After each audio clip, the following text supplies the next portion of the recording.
Hello everyone, I am Mr. Disturbing, and I am here to help you today. I know you use this video to fall asleep, so before that, like the video and subscribe to the channel. Also, where are you from and what time are you watching? Now get comfortable and relax.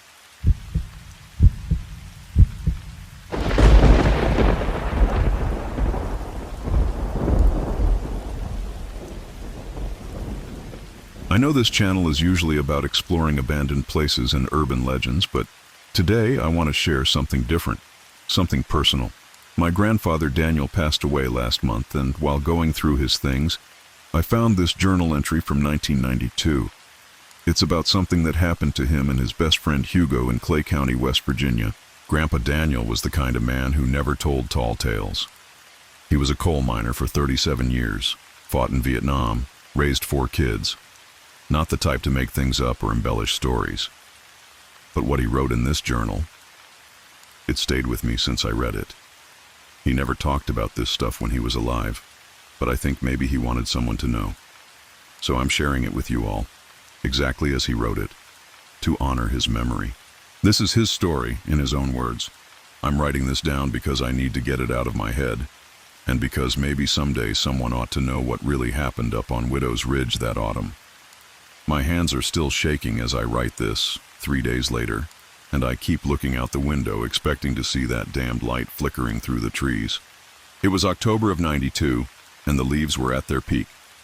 You know how it gets in these mountains when the maples turn that deep blood red, and the oaks go golden yellow, like God himself took a paintbrush to the whole ridgeline.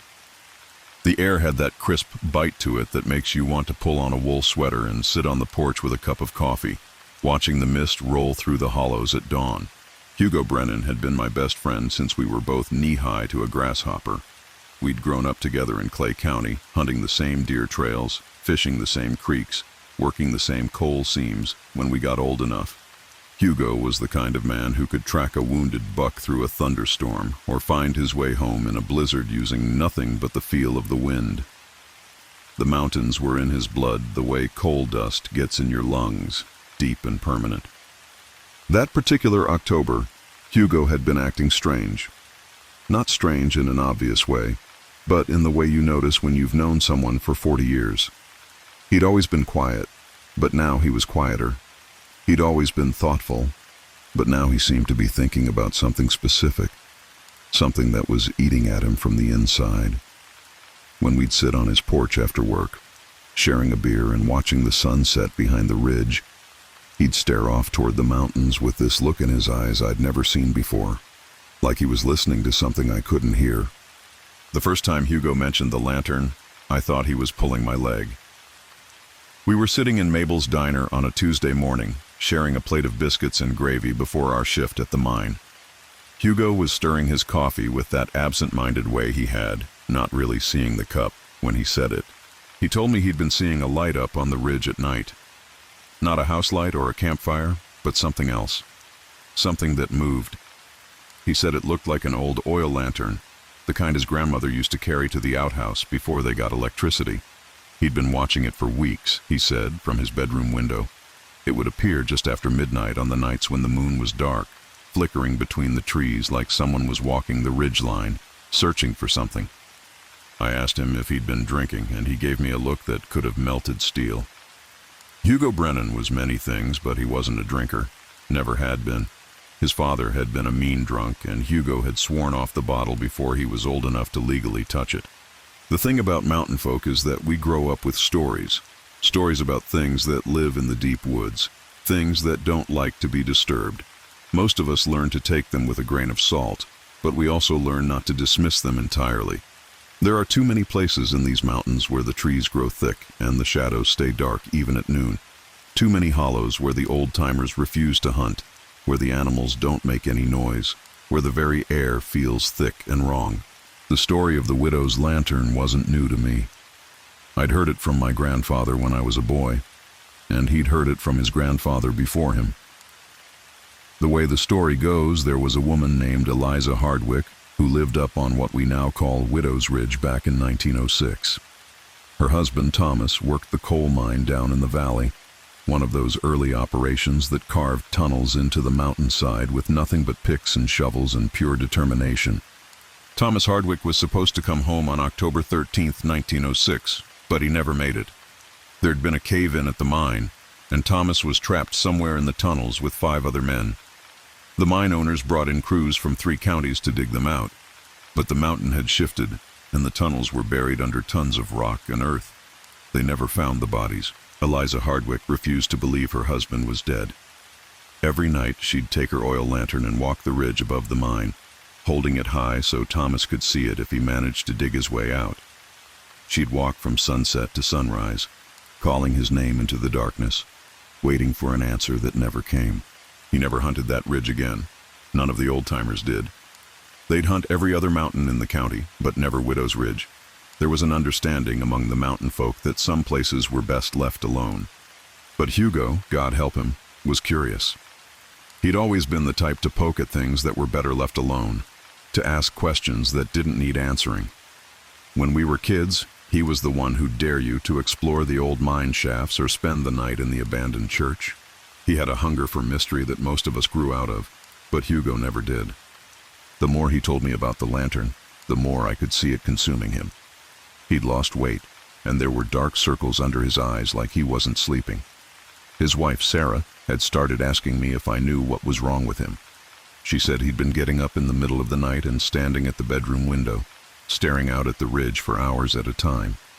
She'd wake up and find him there, perfectly still, not even blinking, like he was in some kind of trance. I tried to talk sense into him. I told him the old stories, reminded him what had happened to the people who'd followed that light before. But Hugo had made up his mind. He was going to find out what was really up on that ridge, and nothing I said was going to stop him. The night Hugo decided to follow the lantern was October 13th, 1992, 85 years to the day after Eliza Hardwick had been found dead at the bottom of that ravine. I know because Hugo called me that evening, his voice tight with excitement and something else I couldn't quite identify. Fear, maybe, or anticipation. He told me he'd been watching the ridge every night for 2 weeks, and the lantern had appeared exactly 7 times, always on the nights when the moon was dark. Tonight was going to be another new moon, and he was certain the light would appear again. He was going to follow it this time, no matter where it led. I begged him not to go. I reminded him of Sarah, of his 2 young daughters, of all the reasons he had to stay home and leave the past buried. But Hugo's mind was made up. He said he'd been having dreams about the lantern, dreams where he could hear voices calling to him from the mountain, telling him it was time to come home. That should have been my first warning. The voices. But I was too worried about Hugo to pay attention to the details. He asked me to come with him, said he didn't want to go alone, that maybe 2 of us together would be safer than 1. I should have said no. I should have gone to Sarah and told her what Hugo was planning. I should have called the sheriff, or the pastor, or anyone who might have been able to talk sense into him. Instead, I said yes. I met Hugo at the base of Widow's Ridge just before midnight. He was already there, waiting beside his truck with a flashlight in one hand and a thermos of coffee in the other. He looked like he hadn't slept in days, but there was an energy about him that I'd never seen before. His eyes were bright, almost feverish, and he kept glancing up at the ridgeline like he was expecting something to appear at any moment. We didn't talk much as we made our way up the mountain. The trail was steep and rocky, winding through dense stands of oak and maple that blocked out most of the starlight. Our flashlights carved narrow tunnels through the darkness, revealing patches of moss-covered stone and the occasional flash of eyes from some small animal disturbed by our passage. The higher we climbed, the more wrong everything felt. The forest was too quiet. No owls calling, no rustle of leaves from nocturnal creatures moving through the underbrush.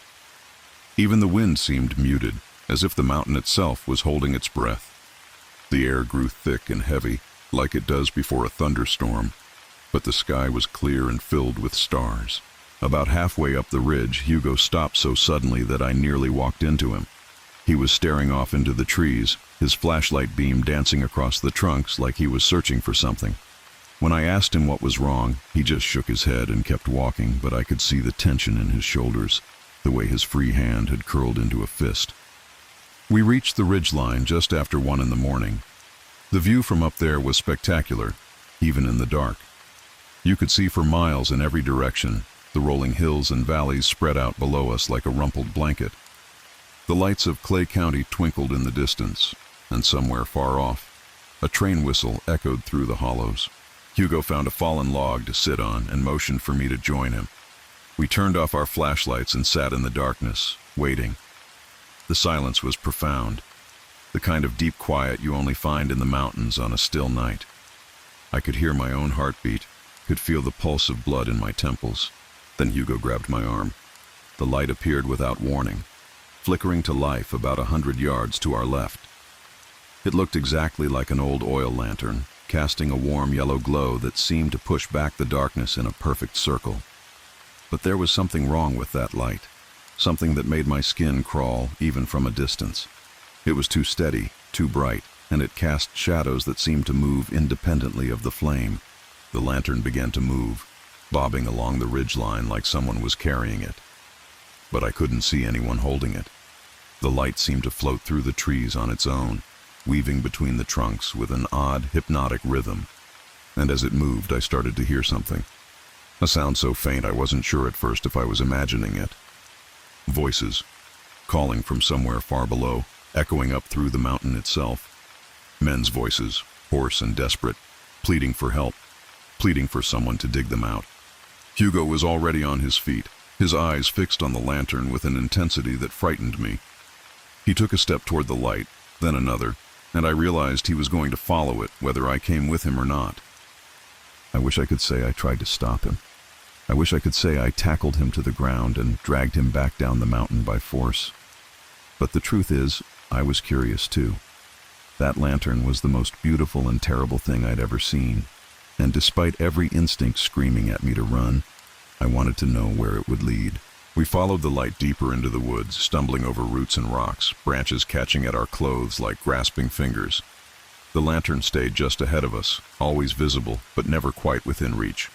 It led us off the main ridge and down into a hollow I'd never seen before, a place where the trees grew so thick that our flashlights barely penetrated the gloom.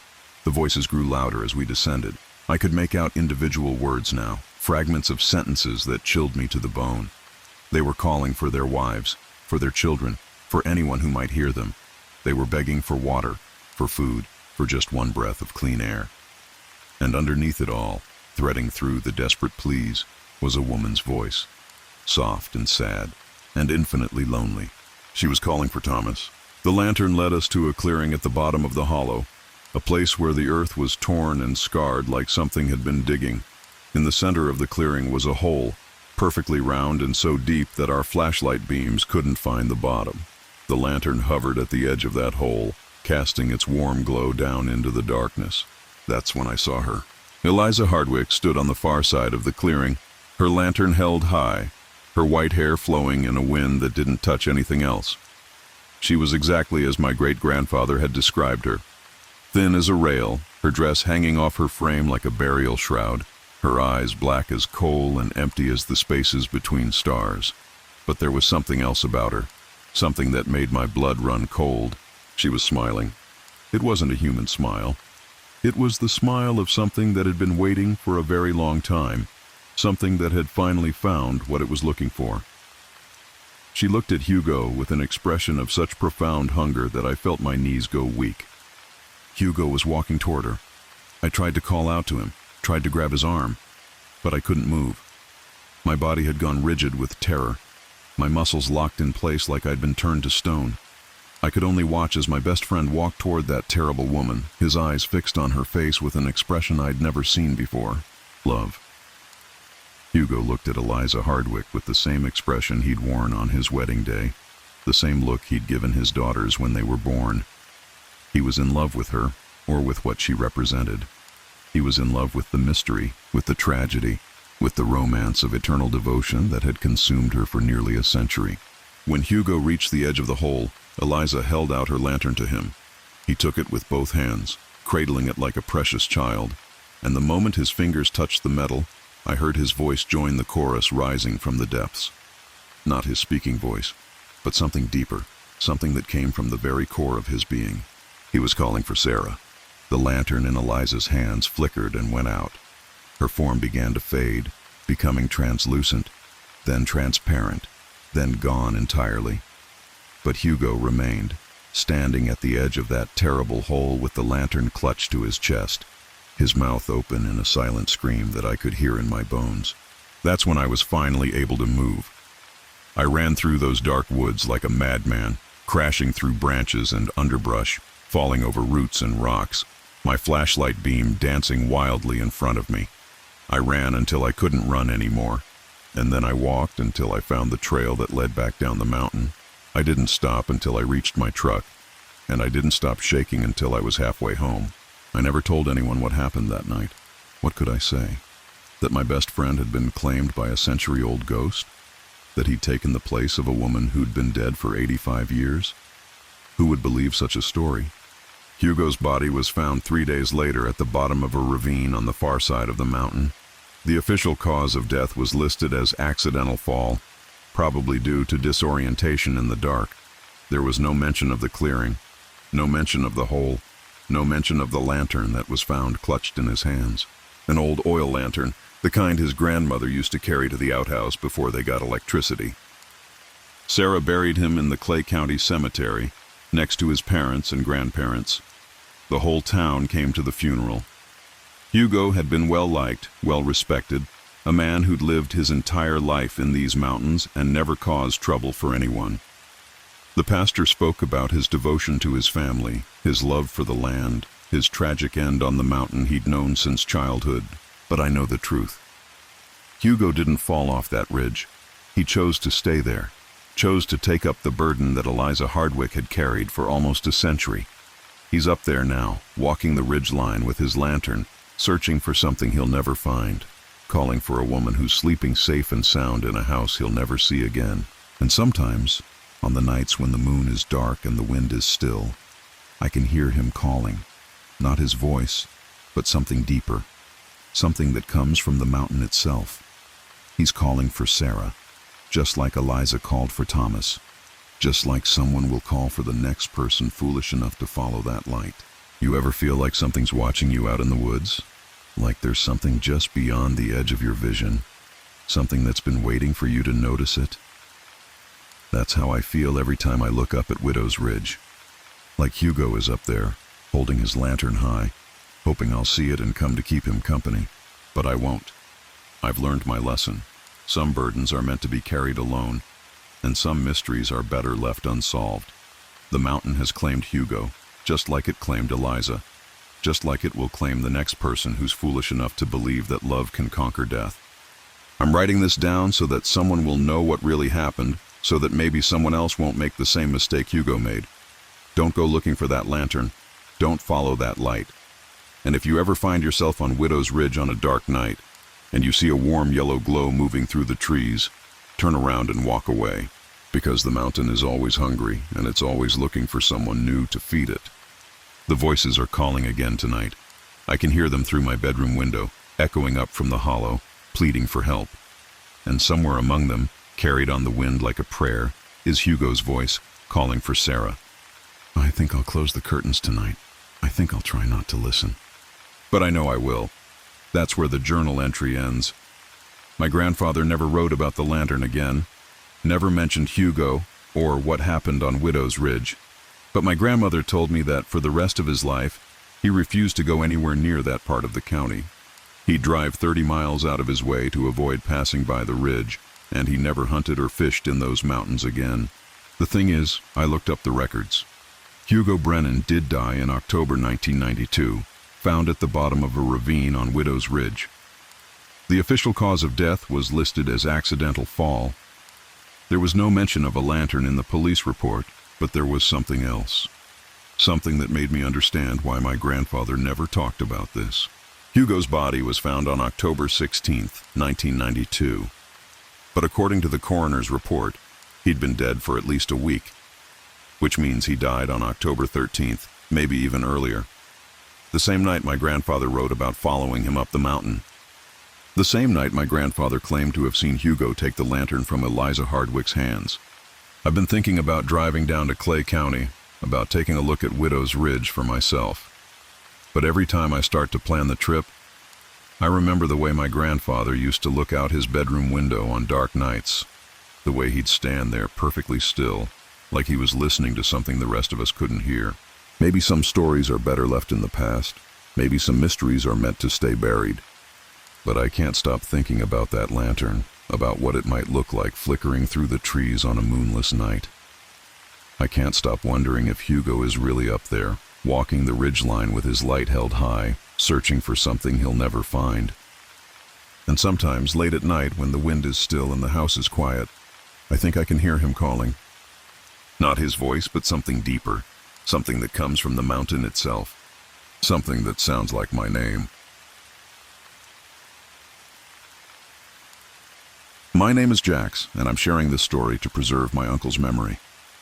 Uncle Hiram passed away 3 months ago at the age of 78, and before he died, he asked me to write down what he told me about his hunting trip in October 1993. He made me promise to share it with others, saying people needed to know what's still out there in the old mountains.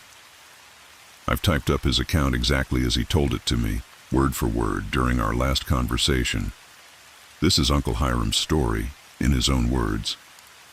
People call me Hiram, though my given name is Hiram Theodore Whitlock. I'm 78 years old as I tell this, and I've been hunting these Blue Ridge Mountains for over 60 years. Started when I was 12 with my daddy's old Springfield rifle, and I've taken deer, bear, wild turkey, and everything else that moves through these hills. I know every ridge, every hollow, every game trail from Grandfather Mountain down to Mount Mitchell. I mention this because what I'm about to tell you happened to a man who knows the difference between a spooked deer and something that ain't natural. It was October 1993, and I was 58 then, still strong enough to pack into the backcountry alone. I'd been planning this trip for months, wanting to get deep into the wilderness area where the big bucks hide during hunting season. Most folks stick to the accessible areas, but I knew of a spot about 8 miles back from the nearest logging road, a place I'd scouted in the summer. There was a saddle between 2 ridges where several deer trails converged, and I'd seen some impressive rubs and scrapes there. The weather had been perfect that October, with the leaves turning their brilliant reds and golds, and the nights getting cold enough to get the deer moving. I loaded my pack with enough supplies for 5 days, brought my favorite rifle, a Winchester Model 70 and 30-06, and headed out on a Tuesday morning when the forecast called for clear skies. The hike-in took me most of the day. The trail started at about 3,000 feet elevation and climbed steadily through mixed hardwood forest. I stopped frequently to check for sign, noting the fresh scrapes and rubs that told me the bucks were active. By late afternoon, I'd reached the saddle I was looking for, a relatively flat area, about 50 yards wide, nestled between 2 steep ridges. A small spring bubbled up from the rocks on the eastern side, providing water for the game that passed through. I set up my camp in a grove of white oaks about 30 yards from the spring. The trees provided some wind protection, and the location gave me a clear view of the main game trail that ran north to south through the saddle. I pitched my tent, a simple 2-man dome that I'd used for years, and gathered enough firewood to last through the evening. As darkness fell, I cooked a simple meal of canned beans and crackers, banking the fire for the night. The first night passed without incident. I heard the usual sounds of the mountain at night, owls calling, the distant yip of coyotes, the rustle of small animals in the underbrush. I woke before dawn and spent the day hunting, moving carefully through the timber and glassing the open areas. I saw several does and a small buck, but nothing worth taking. The woods felt normal, alive with the sounds of squirrels and birds. The second night was when things began to change. I'd turned in around 9 o'clock, settling into my sleeping bag with the contentment that comes from a good day in the mountains. The temperature had dropped into the low 30s, and I could hear the wind picking up in the trees above. I was drifting off to sleep when I heard something that made me pause. It was a sound like a large animal moving through the woods, but there was something off about it. Deer are usually quiet when they move, placing their hooves carefully to avoid making noise. Bears lumber along, breaking sticks and rustling leaves. This was different. It sounded like something large walking deliberately, with a measured pace that seemed almost human. I lay still in my sleeping bag, listening. The sound circled my camp, staying just at the edge of the firelight. I could track its movement by the soft crunch of leaves and the occasional snap of a twig. Whatever it was being careful, but not careful enough to move silently. The circling continued for what felt like an hour. I reached for my rifle, which I kept loaded and ready beside my sleeping bag. The sound would move from the north side of my camp to the east, then south, then west, always maintaining the same distance from my tent. I began to feel uneasy in a way I'd never experienced in all my years of hunting alone. Then it stopped. I waited in the darkness, straining to hear any sound that might tell me where the animal had gone. The normal night sounds of the forest had gone quiet, as if every creature was holding its breath. Even the wind seemed to have died down. I lay there for another hour, rifle ready, before exhaustion finally took me and I fell asleep. When I woke at dawn, I found the first signs that something was very wrong. There were tracks around my tent. I've tracked animals my entire life, and I know the print of every creature that lives in these mountains. These tracks were unlike anything I'd ever seen. They were roughly the size and shape of a human footprint, but elongated, with what looked like claw marks at the toe end. The prints were deep, indicating something heavy, and they circled my tent in a perfect ring about 10 feet out from the walls. More disturbing were the marks I found near the spring. Long gouges in the soft earth, as if something with claws had been dragging itself along the ground. The gouges were too long and too deep to have been made by any animal I knew. They started at the edge of the tree line and led to within a few feet of where I'd been sleeping. I spent the morning examining the tracks and trying to make sense of what I'd seen. The logical part of my mind told me it had to be a bear, maybe one with an injured paw that would account for the unusual print shape. But I'd seen bear tracks thousands of times, and these were different. They were too purposeful, too deliberate. I decided to stay another night. I'd come too far to give up after one strange encounter, and I convinced myself that whatever had visited my camp was probably just a curious animal that would move on once it realized I wasn't a threat. The third night was worse. I kept my fire burning later than usual, feeding it fresh wood until nearly midnight. I'd moved my rifle to within arm's reach and had my flashlight ready. As the night deepened, I heard it again, the same measured footsteps circling my camp. But this time, the sound was closer. I grabbed my flashlight and rifle and unzipped my tent flap.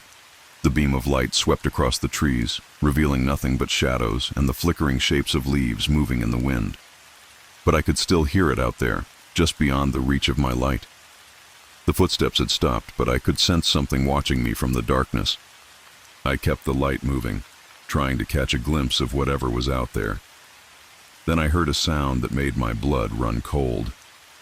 It was a huffing noise, like a large animal breathing hard, but it had an almost human quality to it. The sound came from directly behind my tent. I spun around, pointing the flashlight toward the sound, but saw nothing. The huffing continued for several minutes, moving slowly from one side of my camp to the other. I stayed crouched in my tent opening, rifle ready, until the sound finally faded away. When morning came, I found more tracks, and this time they were even closer to my tent. Some of the prints were less than 5 feet from where I'd been sleeping. The claw marks were deeper and more numerous, as if whatever was making them had been agitated. I also found something else that chilled me to the bone. On the north side of my camp, I discovered a pile of bones. They were old, bleached white by weather and time, and they looked like they came from several different animals. Deer bones, what might have been bear bones, and others I couldn't identify. They'd been arranged in a rough circle, as if placed there deliberately. I'd hunted these mountains for decades and had never seen anything like this. Predators don't arrange their kills in patterns. They eat what they can and leave the rest where it falls. This was something else entirely. I should have left then. Every instinct I'd developed over 60 years of hunting was telling me to pack up and get out. But I was stubborn, and I was curious. I'd never encountered anything in these mountains that I couldn't explain, and I wasn't about to start running from shadows. I decided to set up my trail camera. I'd bought the camera the previous spring, one of the new digital models that could take pictures automatically when triggered by movement. I'd been using it to scout deer patterns on my property, and I'd brought it along on this trip thinking it might help me locate the big buck I was after. I mounted the camera on an oak tree about 20 feet from my tent, positioning it to cover the area where I'd seen the most tracks. The camera was motion activated and had an infrared flash that would allow it to take pictures in complete darkness. If something was visiting my camp at night, I'd finally have proof of what it was. The fourth night was the worst yet. I'd barely gotten into my sleeping bag when I heard it again. The footsteps were closer this time, and they seemed to be coming from multiple directions. I lay perfectly still, listening as whatever was out there moved around my camp with increasing boldness. The huffing sound started again, but now it was accompanied by other noises. Scratching sounds, as if something was testing the fabric of my tent with its claws. A low rumbling that might have been growling. And underneath it all, a sound that raised the hair on the back of my neck, something that sounded almost like whispering. I wanted to grab my rifle and confront whatever was out there, but some primitive part of my brain kept me frozen in place.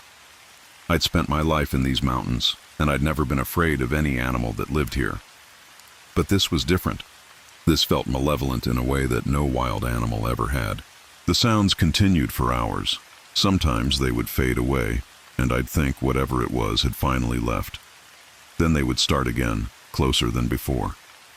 I began to feel like I was being tested, as if something was trying to determine how much it could get away with before I reacted.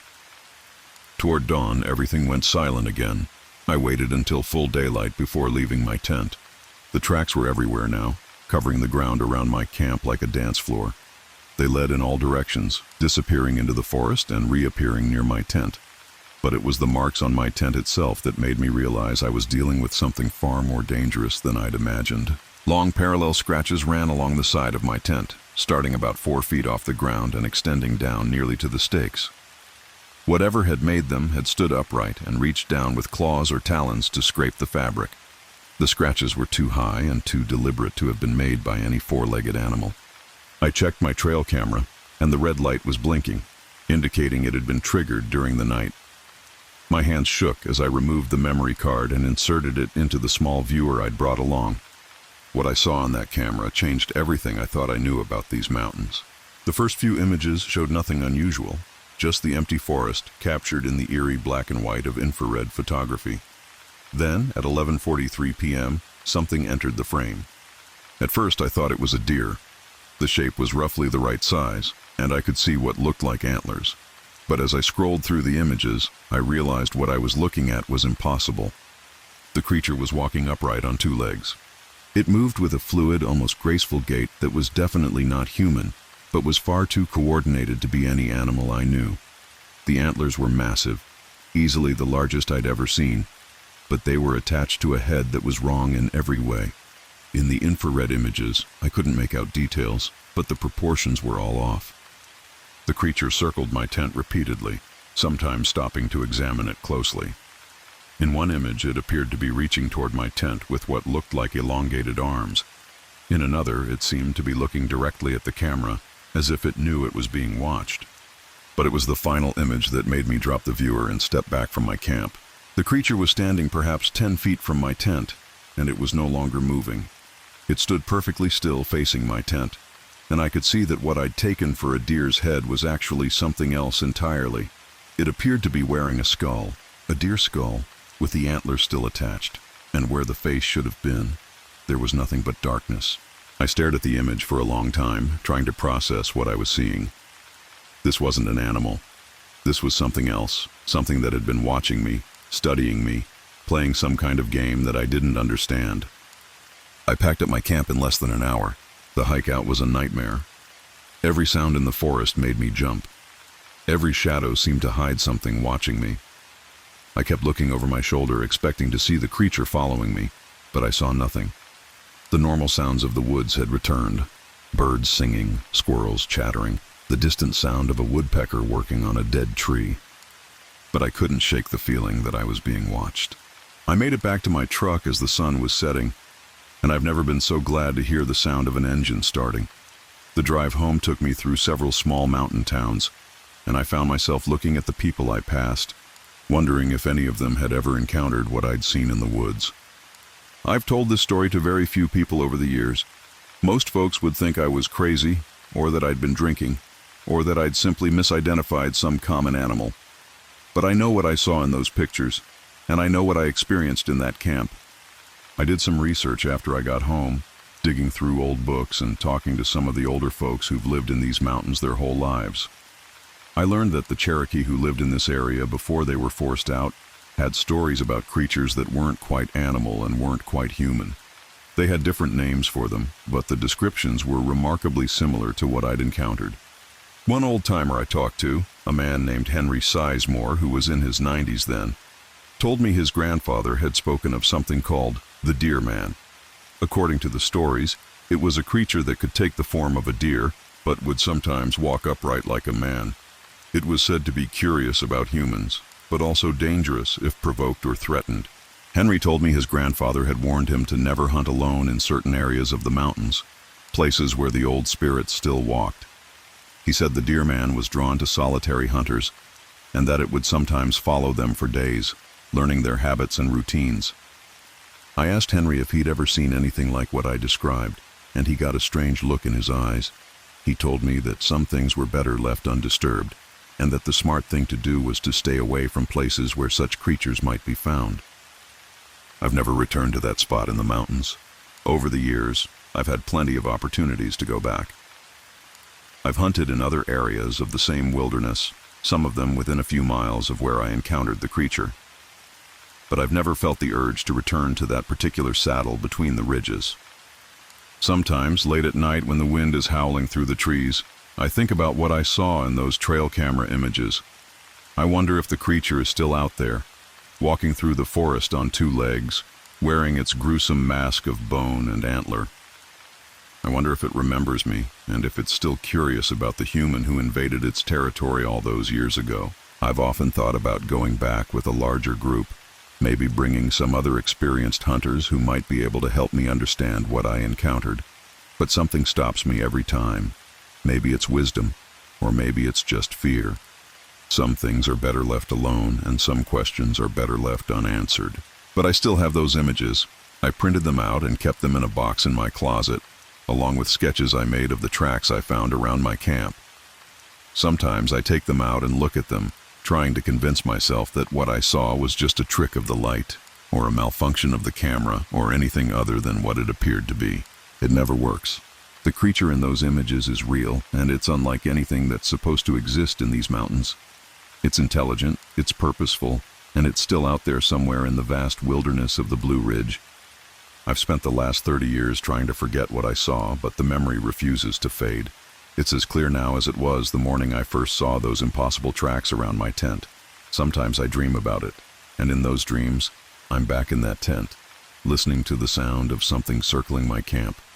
Something that walks like a man, but isn't human. In the dreams, I always wake up just as the creature reaches my tent. I'm 78 years old now, and I know I don't have many more years left. My hunting days are long behind me, and I spend most of my time sitting on my porch, watching the mountains I've loved my entire life. But I still think about that creature, and I still wonder if it's thinking about me. There are nights when the wind is particularly strong, when it howls through the trees with a sound that's almost like breathing, that I think I can hear something moving in the darkness beyond my porch light. On those nights, I find myself looking toward the mountains, wondering if something is looking back. I've never seen any evidence that the creature followed me home, but I can't shake the feeling that our encounter in 1993 wasn't the end of the story. Something that intelligent, something that curious, doesn't just forget about a human who stumbled into its territory. The Cherokee had a saying about certain places in the mountains, places where the old spirits still walked. They said that once you'd seen such a place, it would see you in return, and that connection would last until one of you was gone from this world. I think about that saying a lot these days. Sometimes I wonder if I should have stayed in that camp longer, tried to understand what the creature wanted. Maybe it was just curious. Maybe it meant no harm. But then I remember the scratches on my tent, the pile of bones arranged in a circle, and the absolute wrongness of seeing something that looked like a deer walking upright through the forest. No, I think I made the right choice in leaving. Some mysteries are better left unsolved, and some encounters are better left unfinished. But I still have those images, and I still remember every detail of those 4 nights in the mountains. And sometimes, when the wind is just right and the shadows are deep, I find myself wondering if the creature remembers me too. The Blue Ridge Mountains are vast, covering millions of acres of wilderness that few people ever see. There are places in those mountains where humans have never set foot, places where the old stories still have power. And somewhere in that wilderness, something walks upright through the forest, wearing the skull of a deer and watching for solitary travelers who venture too far from the beaten path. I've told this story to preserve the memory of what I saw, but also to warn others who might be tempted to venture into places where they don't belong. The mountains are beautiful, but they're also ancient, and they hold secrets that we're not meant to understand. If you ever find yourself alone in the deep woods, and you hear the sound of something large moving through the trees with a measured, deliberate pace, trust your instincts. If you see tracks that don't match any animal you know, or if you find bones arranged in patterns that nature doesn't create, don't stay to investigate. Pack up your gear and leave. Some things are better left undisturbed, and some encounters are better avoided altogether. The mountains will always be there, but some of the things that live in them are older than our understanding, and they don't follow the rules we think we know. I learned that lesson 30 years ago, and I've never forgotten it. The creature I encountered in that saddle between the ridges was real, and it was intelligent, and it was something that shouldn't exist according to everything I thought I knew about the natural world. But it does exist, and it's still out there, walking through the forest on two legs, wearing its mask of bone and antler, and watching for the next solitary traveler who ventures too far into its domain. And sometimes, on nights when the wind howls through the trees and the shadows are deep, I think it's still watching for me.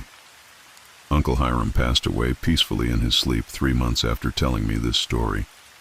He was found in his bed with a peaceful expression on his face, and the coroner said it looked like his heart had simply stopped.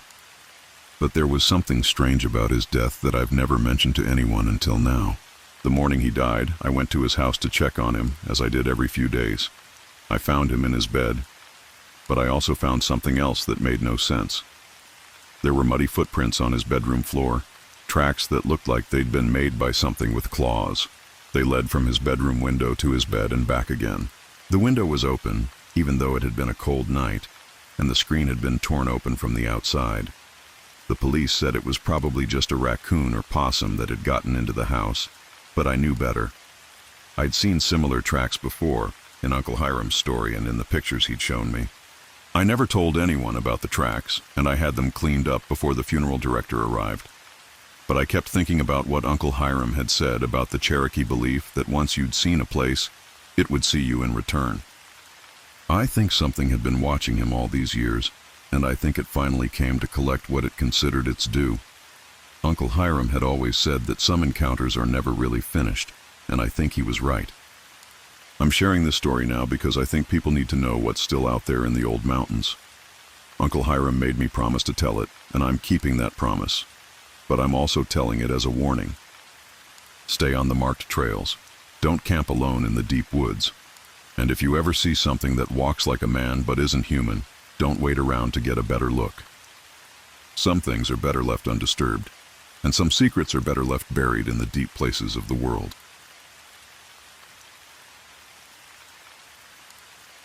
In the hollers and ridges of eastern Kentucky, where the mist clings to the mountainsides like the breath of sleeping giants, there exists a legend that has been whispered from generation to generation for over 2 centuries. It is the story of a cabin that appears only in October, manifesting along the old Cherokee Trail that winds through the heart of the Appalachian wilderness. The tale begins in the autumn of 1794, when the frontier was still wild and untamed, and the mountains held secrets that would never be fully understood by those who dared to venture into their depths. Samuel Hartwell, a settler from Virginia, had come to Kentucky with his wife Martha and their 3 children, seeking the promise of fertile land and a new beginning. They had built their homestead in a clearing beside Kettle Creek, where the soil was rich and the hunting was good. Samuel was a man of the mountains, born and raised in the shadow of the Blue Ridge. He knew the ways of the wilderness as well as any Cherokee scout, could read the signs of weather and the behavior of birds, and understood the language of the forest in ways that would seem mystical to those who had never lived so close to the earth. His wife Martha was equally hardy, a woman who could birth a calf, preserve meat for winter, and shoot a rifle with accuracy that would shame many men. Their homestead sat at the junction of three ancient trails: the great Indian warpath that ran north to south through the mountains, the warrior's path that connected the Cherokee territories to the hunting grounds of Kentucky, and a smaller, older trail that the Cherokee called the Spirit Path. This last trail was one that even the native people spoke of with reverence and caution, for it was said to be a road between worlds, a place where the boundary between the living and the dead grew thin.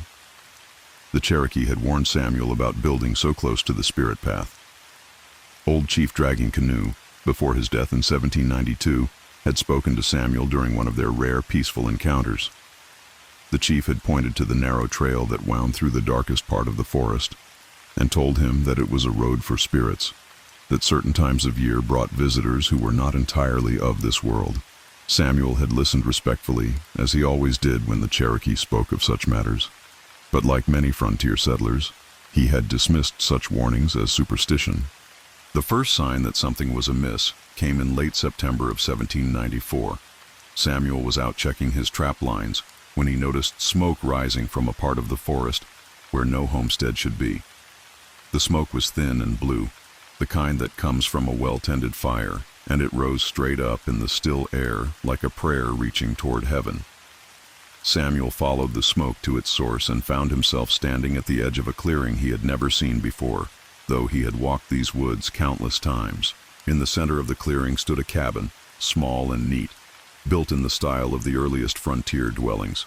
It was constructed of hewn logs, chinked with clay and moss, with a stone chimney that was perfectly proportioned to the structure. The cabin had a single door, flanked by two small windows with oiled paper instead of glass. A split rail fence surrounded a small garden where late vegetables still grew despite the approaching frost. What struck Samuel most forcefully was not the cabin itself, but the feeling of wrongness that settled over him as he gazed upon it. The clearing was too perfect, too neat, as if it had been carved from the wilderness by careful hands and maintained with meticulous attention. The cabin looked new, yet it also seemed to belong to the forest in a way that his own homestead, built only 2 years earlier, never had. Samuel called out a greeting, as was the custom among frontier folk, but received no answer. He waited, listening for any sound of habitation, but heard only the whisper of wind through the trees and the distant call of a hawk. The smoke continued to rise from the chimney, and Samuel could smell the pleasant aroma of cooking food, something like venison stew with wild onions and herbs. After several minutes of waiting, Samuel approached the cabin. The door was made of split planks, held together with wooden pegs and fitted with a simple latch. He knocked, the sound echoing strangely in the quiet clearing, but still received no response. When he tried the latch, he found it secure. The windows were too high for him to peer through easily, and the oiled paper made it impossible to see inside with any clarity. Samuel walked around the cabin, examining it carefully. The construction was excellent, showing the work of someone who truly understood the craft of building. The logs were perfectly fitted, the chinking was tight and even, and the roof was made of split shingles that overlapped with mathematical precision. Behind the cabin, he found a small shed that contained firewood, all cut to identical lengths and stacked with military precision. The garden was perhaps the most puzzling aspect of the entire scene. Late September in the Kentucky mountains was past the time for most vegetables, yet here were rows of beans, squash, and corn that looked as if they had been planted only weeks before. The soil was rich and dark, free of weeds, and the vegetables were at various stages of growth, as if they had been planted in succession to ensure a continuous harvest. Samuel spent nearly an hour exploring the clearing, but found no sign of whoever had built this remarkable homestead. The smoke continued to rise from the chimney, and the smell of cooking food grew stronger as the day wore on. Finally, as the sun began to set, Samuel returned home, his mind churning with questions and a growing sense of unease. Martha listened to his account with the careful attention she gave to all of Samuel's reports from his wanderings in the forest. She was a practical woman, not given to flights of fancy, but she had lived on the frontier long enough to know that the mountains held mysteries that defied easy explanation. When Samuel finished his story, she was quiet for a long moment, staring into the fire that crackled in their own hearth. Finally, she spoke in the measured tones she used when discussing serious matters. She reminded Samuel of the Cherokee warnings about the Spirit Path, of the stories told by other settlers about strange encounters in the deep woods, and of the old legends that spoke of places where the natural order of things was suspended or altered. She suggested that Samuel stay away from the mysterious cabin, at least until they could better understand what they were dealing with. Samuel agreed, though reluctantly. His curiosity was aroused, and he found himself thinking about the cabin constantly over the next few days. He went about his normal routine of hunting, trapping, and preparing for winter, but his mind kept returning to the neat little clearing and the smoke rising from the chimney of a cabin that shouldn't exist. 3 days later, Samuel returned to the spot where he had found the cabin. The clearing was gone. In its place was thick forest, with no sign that it had ever been disturbed by human hands. The trees were old and massive, their trunks scarred by decades of weather and growth. The underbrush was thick and tangled, showing no evidence of recent cutting or clearing. Samuel searched the area carefully, thinking perhaps he had become confused about the location, but he found nothing. The experience left Samuel deeply shaken. He was a man who prided himself on his knowledge of the forest, his ability to navigate by landmarks and natural signs. The idea that he could have become so completely lost and confused was almost more disturbing than the mysterious appearance and disappearance of the cabin itself. October arrived with its usual pageantry of color and crisp air. The mountains burst into flame with the reds and golds of autumn, and the forest floor became a carpet of fallen leaves that rustled with every step. Samuel had almost convinced himself that the cabin had been some kind of hallucination, perhaps brought on by fatigue or the strange light that sometimes filtered through the forest canopy. Then, on the 3rd day of October, he found it again. This time, Samuel was hunting deer along the ridge above Kettle Creek when he caught sight of the smoke once more. His heart began to race as he made his way through the forest, following the thin blue column that rose above the trees. The clearing was exactly as he had found it before, down to the last detail. The cabin sat in its center like a jewel in a perfect setting, smoke rising from its chimney, the smell of cooking food drifting on the autumn air. Samuel approached more boldly this time, his rifle ready but not raised in a threatening manner. He called out another greeting, and this time he thought he heard a response from within the cabin, a sound like footsteps on a wooden floor, the creak of a door opening. But when he looked at the door, it remained closed, and no one appeared at the windows. The smell of food was stronger now, and Samuel could identify the components more clearly. There was venison, certainly, but also the aroma of fresh bread, wild greens, and something sweet that reminded him of the honey cakes his mother had made when he was a boy in Virginia. His stomach rumbled, reminding him that he had not eaten since dawn. Samuel knocked on the door again, more insistently this time. The sound echoed through the clearing, and he could swear he heard an answering knock from within the cabin. He tried the latch and found it unlocked. The door swung open easily, revealing the interior of the cabin in the golden light of late afternoon. The inside of the cabin was as perfect as the outside. The single room contained everything necessary for comfortable living in the wilderness. A stone fireplace dominated one wall, with a cheerful fire burning in the grate. A wooden table sat in the center of the room, set for a meal with wooden bowls and pewter spoons. A bed with a colorful quilt occupied one corner, while shelves along the walls held cooking utensils, candles, and various household items. On the table sat a feast that would have been impressive in any frontier household. There was a pot of venison stew, still steaming from the fire, fresh bread that looked as if it had just been removed from the oven, a bowl of wild greens dressed with some kind of oil, and a plate of honey cakes that filled the cabin with their sweet aroma. Everything was perfectly prepared and ready to eat, as if the cook had just stepped out for a moment. Samuel stood in the doorway, uncertain whether to enter. The cabin felt inhabited, as if someone had just been there and might return at any moment. The fire crackled warmly and the food smelled delicious, but there was something about the scene that made Samuel's skin crawl. It was too perfect, too ready, as if it had been prepared specifically for his arrival. After several minutes of hesitation, Samuel stepped across the threshold. The floor was made of split planks, smoothed and fitted with the same precision that characterized the rest of the cabin. His footsteps echoed in the small space, and he could hear the whisper of wind through the chinking between the logs. The fire popped and hissed, sending sparks up the chimney. Samuel examined the cabin carefully, looking for any clue about its inhabitants. The bed was neatly made, the quilt pulled tight and smooth. The shelves were orderly, with everything in its proper place. On one shelf he found a small collection of books, a Bible, an almanac, and a journal bound in leather. The journal was filled with entries written in a neat feminine hand, but the writing was in a language Samuel didn't recognize.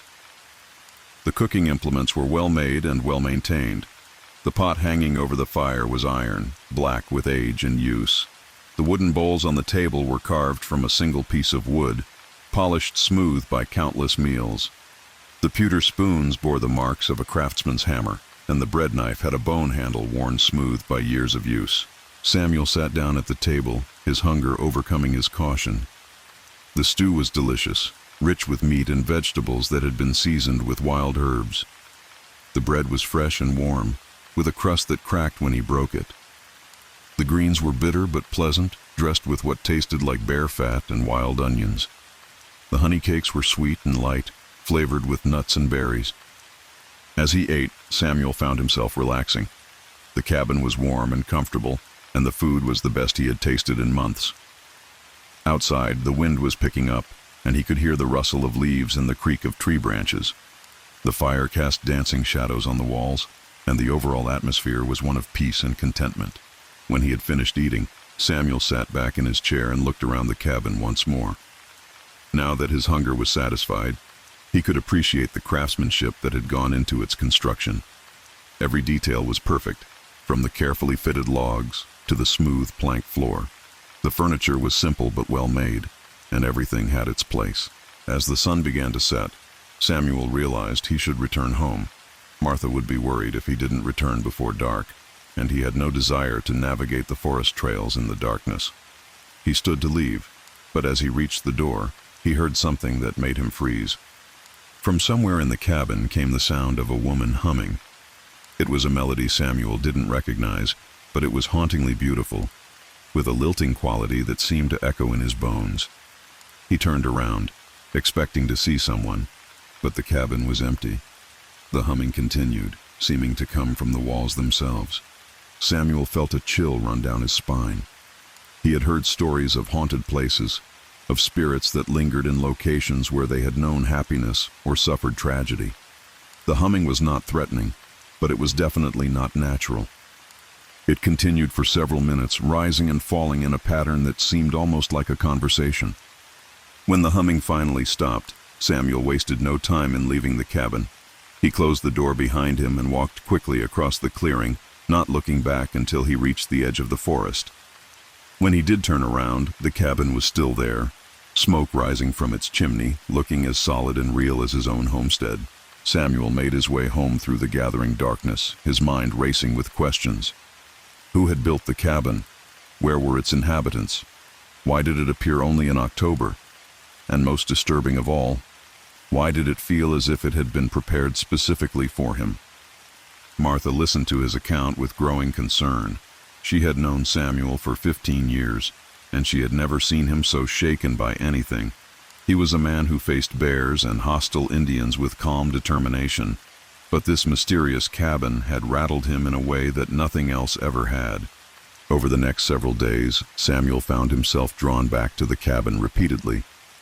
Each time, it was exactly as he had left it, with fresh food on the table and a warm fire in the grate.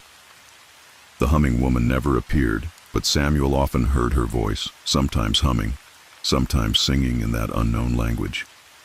The sound was always beautiful, always haunting, and always seemed to be welcoming him home. Samuel began to spend entire days at the cabin, eating the food that was always perfectly prepared, sitting by the fire, and listening to the mysterious woman's voice. He explored the surrounding forest but never found any other signs of habitation. The cabin existed in perfect isolation, an island of domestic comfort in the wild mountains. As October progressed, Samuel's visits to the cabin became more frequent and longer.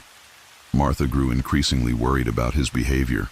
He was neglecting his normal duties, spending less time hunting and trapping, and showing little interest in preparing for winter.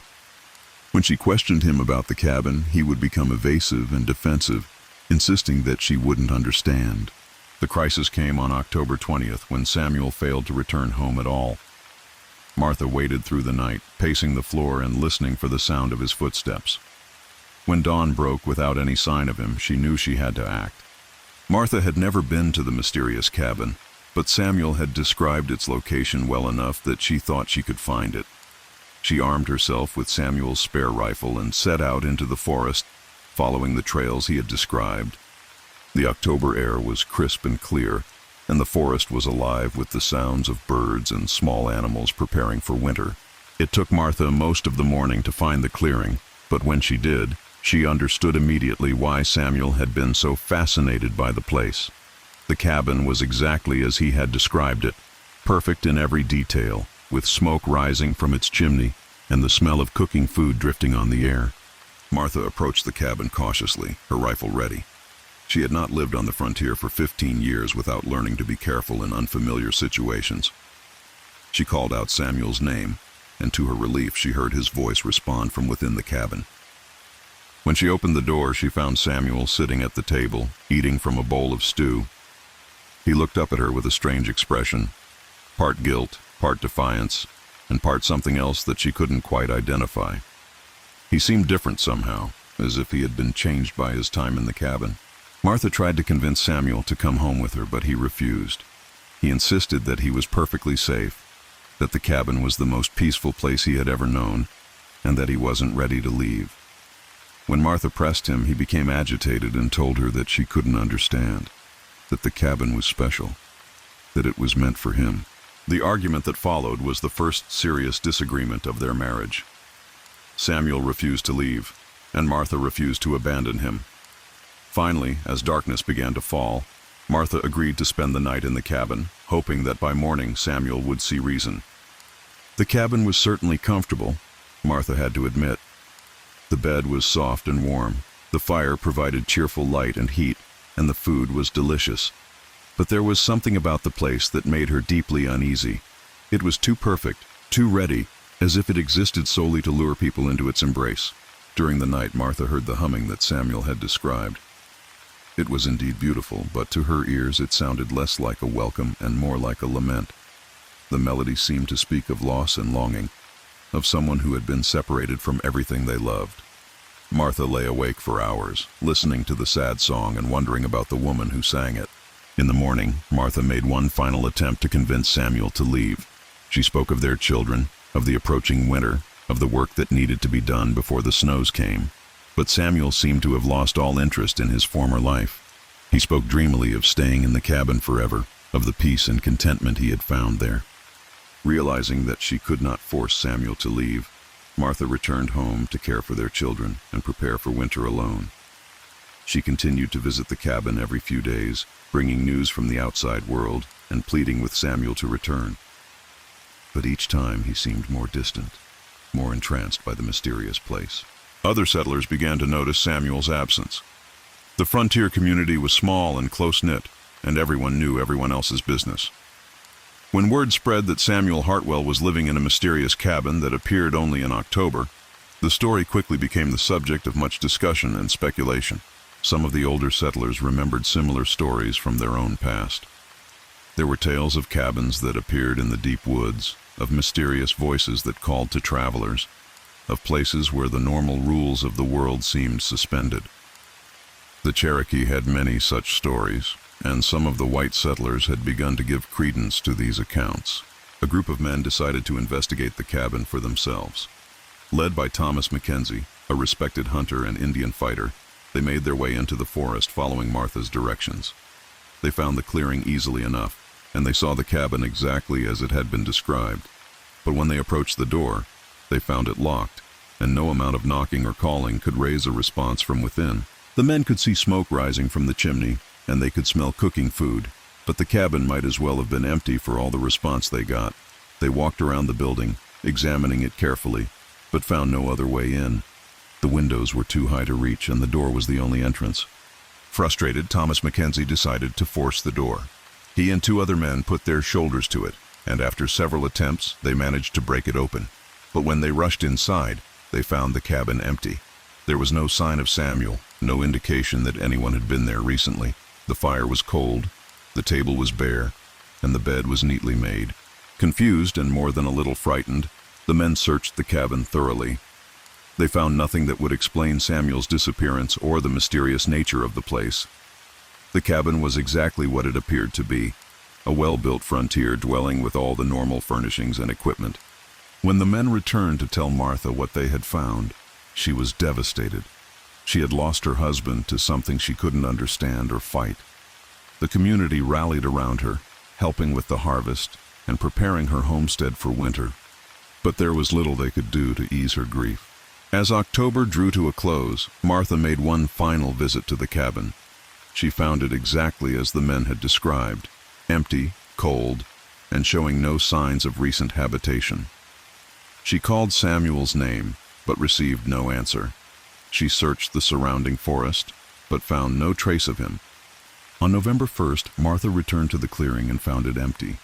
The cabin was gone, as if it had never existed. In its place was thick forest, with no sign that the land had ever been cleared or disturbed. Martha searched the area desperately but found nothing. The cabin had vanished as mysteriously as it had appeared.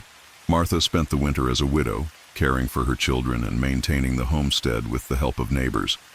She never spoke publicly about what had happened to Samuel, but the story spread throughout the frontier community. Some people believed that Samuel had simply run off, unable to handle the pressures of frontier life. Others thought he had been killed by Indians or wild animals, and that the mysterious cabin was just a product of grief and imagination. But Martha knew better. She had seen the cabin with her own eyes, had heard the haunting melody that drifted through its walls. She knew that Samuel had been taken by something beyond human understanding, something that existed in the spaces between the normal world and whatever lay beyond. The following October, Martha returned to the forest, hoping against hope that she might find some trace of her husband. She searched the areas where the cabin had appeared but found nothing. The forest was beautiful in its autumn colors, but it held no mysteries, no clearings that shouldn't exist, no cabins that appeared from nowhere. Martha never saw the cabin again, but she never stopped believing in its existence. She lived out her days on the frontier, raising her children and maintaining the homestead that she and Samuel had built together. She never remarried, and she never moved away from the area where the cabin had appeared. She said she was waiting for Samuel to return, though she never explained what she meant by that. The story of Samuel Hartwell and the mysterious cabin became part of the folklore of the region. Over the years, other people reported similar encounters, always in October, always along the old trails that wound through the deepest parts of the forest, and always involving a cabin that appeared and disappeared without explanation. In 1823, a trapper named Joseph Miller reported finding a cabin in the forest near the headwaters of the Cumberland River. The cabin was exactly as Samuel's had been described, small, neat, with smoke rising from the chimney and the smell of cooking food. Miller approached the cabin and found the door unlocked. Inside, he discovered a feast laid out on the table, but no sign of inhabitants. Miller ate the food, which was delicious, and spent the night in the cabin. During the night, he heard the humming that others had described, a woman's voice singing in an unknown language.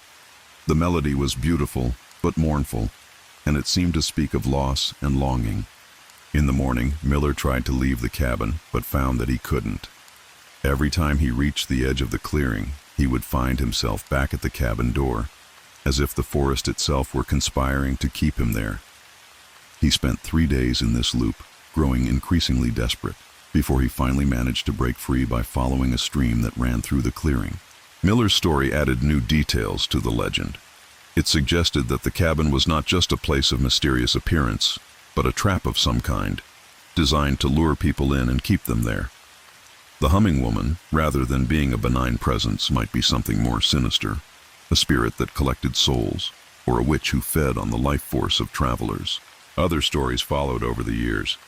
In 1847, a family named Peterson reported finding the cabin while traveling through the mountains. They spent a night there and heard the humming, but they managed to leave without incident. However, their youngest child, a girl of 7, claimed that she had seen a woman in the cabin, a sad-faced woman in a white dress who had beckoned to her from the shadows. In 1865, just after the Civil War, a group of Union soldiers searching for Confederate deserters reported finding the cabin. They broke down the door and searched it thoroughly, but found nothing. However, one of the soldiers, a man named Patrick O'Brien, claimed that he had seen a woman watching them from the forest. She had been dressed in white, he said, and her face had been filled with such sadness that it had nearly brought him to tears. The stories continued through the latter half of the 19th century and into the 20th. Each account was slightly different, but certain elements remained constant. The cabin always appeared in October, always along the old trails, and always with smoke rising from its chimney and the smell of cooking food.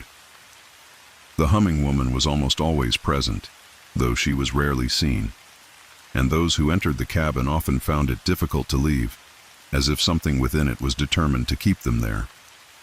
In 1923, a folklorist named Dr. Margaret Whitman from the University of Kentucky began collecting stories about the cabin. She interviewed dozens of people who claimed to have encountered it, and she found remarkable consistency in their accounts. The cabin was always described in the same way, down to the smallest details. The humming woman was always present, singing her mournful songs, and the cabin always disappeared at the end of October, leaving no trace of its existence. Dr. Whitman became convinced that the stories were based on real encounters with something genuinely mysterious. She spent several Octobers searching the forests of eastern Kentucky, but she never found the cabin herself. However, she did discover something interesting in her research into the history of the region. According to Cherokee oral tradition, the area where the cabin appeared had been the site of a tragic event in the years before European settlement. A Cherokee woman named Ayunini had lived there with her husband and children. During a harsh winter, her family had died of disease, leaving her alone in the wilderness. She had continued to live in their cabin, maintaining it as if her family were still alive, cooking meals for them and singing to them in the evenings. When spring came, other Cherokee found Ayunini's cabin empty. She had vanished, but the cabin remained, perfectly maintained and with fresh food on the table. The Cherokee believed that Ayunini had died of grief, but that her spirit remained in the cabin, continuing to care for her family in death as she had in life. The Cherokee considered the area to be sacred, but also dangerous. They believed that Ayunini's spirit was so powerful in her grief that she could draw other spirits to her, creating a place where the boundary between life and death was thin. They avoided the area, especially during the autumn months when the spirit world was said to be closest to the physical world. Dr. Whitman's research suggested that the cabin encountered by Samuel Hartwell and others might be the same cabin that Ayunini had inhabited centuries earlier. The spirit of the grieving woman, unable to accept the loss of her family, continued to maintain her home, cooking meals and singing lullabies to children who would never return. But why did the cabin appear only in October, and why did it seem to trap those who entered it? Dr. Whitman theorized that Ayunini's spirit was trying to replace the family she had lost. The cabin appeared during the time of year when the Cherokee believed the spirit world was closest to the physical world, allowing Ayunini to manifest her home in the realm of the living. She would lure travelers into the cabin with the promise of food and shelter, hoping to convince them to stay and become the family she had lost. The theory explained many of the consistent elements in the stories. The cabin was always perfectly maintained because Ayunini was still caring for it. The food was always ready because she was still cooking for her family. The humming was the lullabies she sang to her children, and the difficulty that people had in leaving the cabin was Ayunini's desperate attempt to keep them there, to make them stay and fill the void in her heart. Dr. Whitman's research was published in the Journal of American Folklore in 1924, and it brought national attention to the legend of the October cabin. Reporters and investigators came to Kentucky to search for the mysterious structure, but none of them ever found it. The cabin, it seemed, revealed itself only to those who stumbled upon it by accident, not to those who sought it out. The Great Depression brought new stories of the cabin. Desperate people traveling the roads and trails in search of work sometimes reported finding the mysterious structure. To them, it was a godsend, a place of warmth and food when they had neither. But those who stayed too long found it difficult to leave, and some were never seen again. In 1934, a hobo named William Red Sullivan wrote about the cabin in a letter to his sister. He described finding it during a cold October night when he was nearly frozen and starving.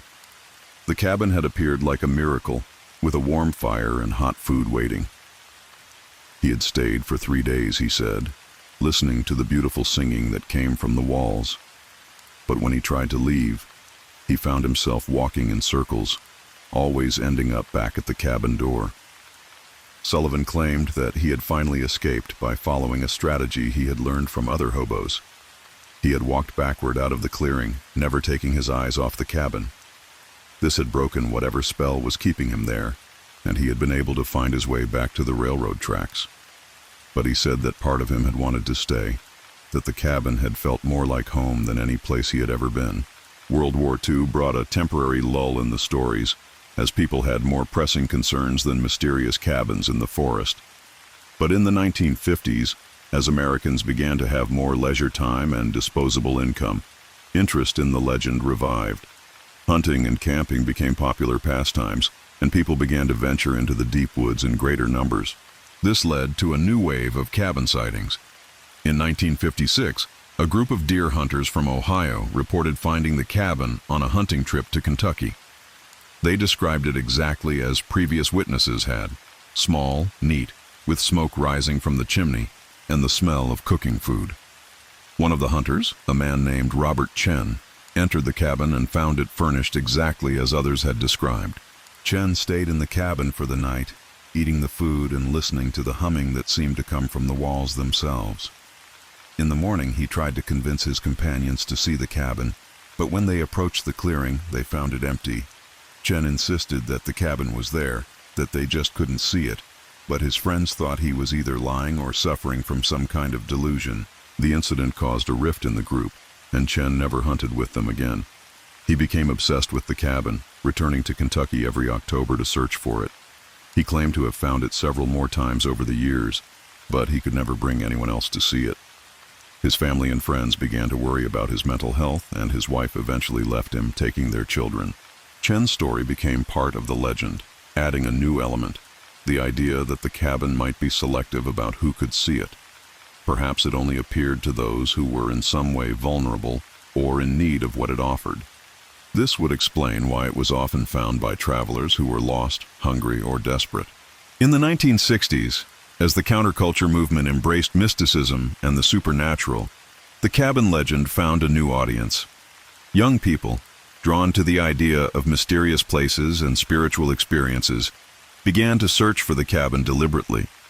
They organized camping trips to the mountains of Kentucky, hoping to encounter the mysterious structure. Most of these seekers never found the cabin, but a few reported success. In 1967, a group of college students from the University of California at Berkeley claimed to have found the cabin during a camping trip. They described it as a place of incredible peace and beauty, where they had experienced visions and spiritual insights. One member of the group, a young woman named Linda Morrison, claimed to have seen Ayunini herself, a Cherokee woman in traditional dress singing and weeping in the forest. Morrison's account was different from earlier stories in several ways. She described Ayunini not as a malevolent spirit trying to trap people, but as a tragic figure who was simply unable to let go of her grief. The cabin, Morrison said, was a place where the pain of loss was so intense that it had created a kind of spiritual vortex, drawing people in and showing them their own deepest sorrows. This interpretation of the legend found favor with many people in the 1960s and 1970s, who saw it as a metaphor for the human condition. The cabin became a symbol of the way that grief and loss could trap people in the past, preventing them from moving forward with their lives. Ayunini's story was seen as a cautionary tale about the dangers of being unable to accept change and loss. The 1980s brought a new wave of interest in the cabin legend, fueled by the popularity of horror movies and supernatural fiction. The cabin was featured in several books and movies, usually as a malevolent force that trapped unwary travelers.